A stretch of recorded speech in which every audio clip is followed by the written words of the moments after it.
સમાચાર ખેડાથી પ્રાપ્ત થઈ રહ્યા છે, જ્યાં પૂજારીની હત્યા કરનાર આરોપી ઝડપાયો છે।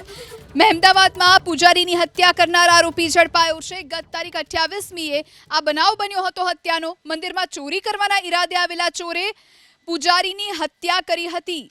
ચોર ચોરી કરી રહ્યો હતો એ દરમિયાન પૂજારી જાગી ગયા અને જોરથી બૂમો પાડવા લાગ્યા અને તે સમયે માથામાં લાકડાના ફટકા મારી પૂજારીની હત્યા કરવામાં આવી। ત્યારે હવે આ આરોપીઓ પકડાયા છે। 2 વર્ષમાં 2 હત્યા કર્યાના પણ ખુલાસા થયા છે। 2 વખત સબજેલમાંથી ભાગી છૂટ્યો હોવાનો પણ ખુલાસો થયો છે। જે ઘટનાને અંજામ આપ્યો છે એ આરોપી હાર્ડકોર ક્રિમિનલ છે। અગાઉ પણ 302ના ગુનામાં જેલમાં જઈ અને જેલમાંથી પણ 2 વખત ભાગેલ છે। એ સિવાય પોતાના વિસ્તારની અંદર જ મહાવ્યથા જેવા ગુના કરેલ છે। રેલવેમાં ચોરી જેવા ગુનામાં પણ સંડોવાયેલ છે।